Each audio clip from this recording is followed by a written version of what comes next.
a lot of creative talents here who are excited about expression and expressing themselves with uh, in a performative way, right? Using the voice, the body, and to me that's exciting for somebody who grew up, kind of, kind of saved by theater because I was a fat kid and Right. couldn't play sports. So for me, this is exciting. A place where young people do theater and there's not a lot of stigma attached to it. To me, that's great. There's a lot of interest among young people in theater, and I know with my contacts with some of my peers as well as through to my colleagues, that a lot of theater is happening in school, right? For example, Seeds does production every year.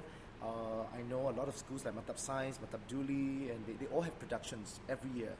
And that's exciting for me as an educator because I'm not just a theater person, I'm also an educator. In fact, first and foremost, I'm an educator and a theater person second.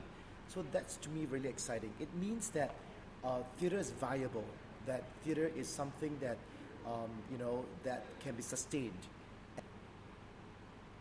I, I feel that Bruneian has a natural affinity with performing, uh, especially music, dance, and drama.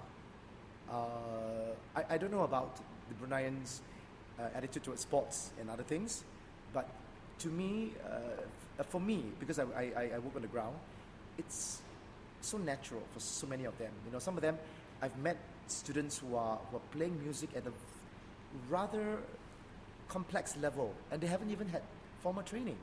To me, that's exciting, and I tell them, I say, look, you got to go out there and get formal education or train with somebody so that you can bring your craft to a different scale. But of course, there's also the other thing about audienceship, right? But they also need, while they're waiting for their big break, they also need to hone their skills by performing live, and that comes back to the need for a space.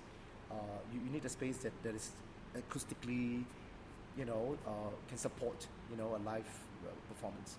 So dance-wise, I mean, I'm a trained dancer and choreographer. I see a lot of young people who can dance, who can do things that perhaps a professional can do, but not had formal training.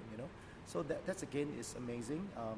Theatrically, a lot of them act, and of course, I know that there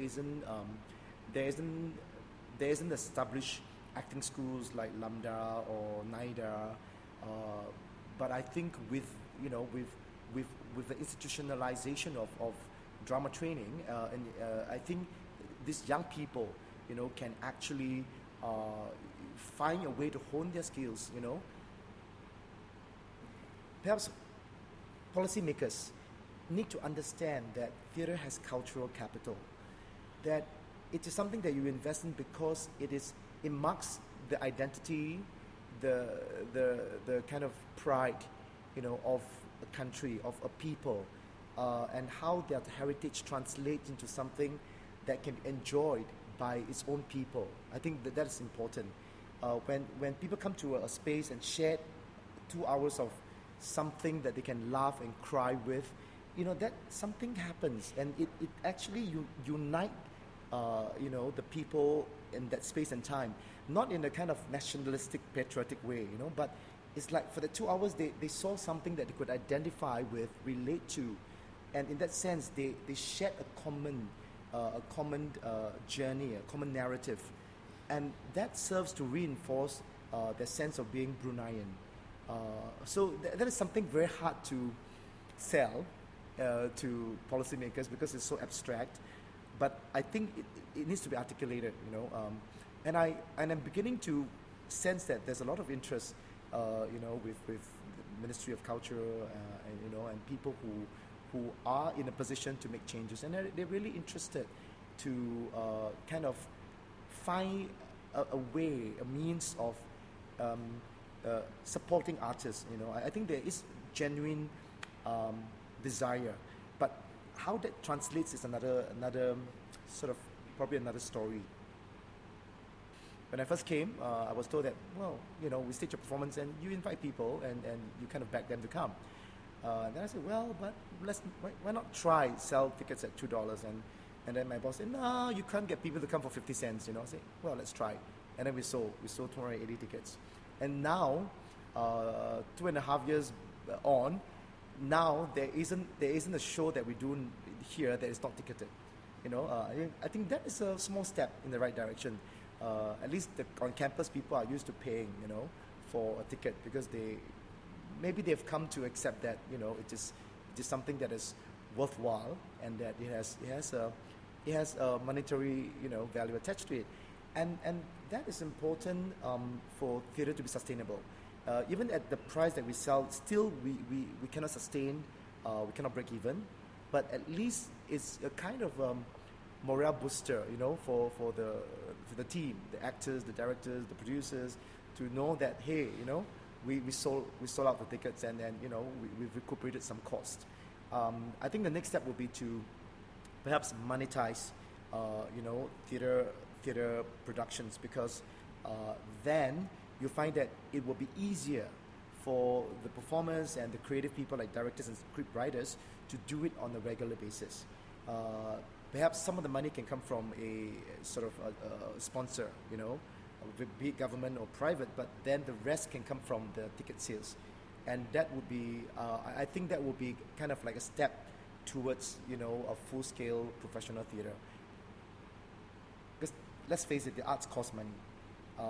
Like sports and education, you know, it's something that has intrinsic value, but do not always translate into really observable outcomes.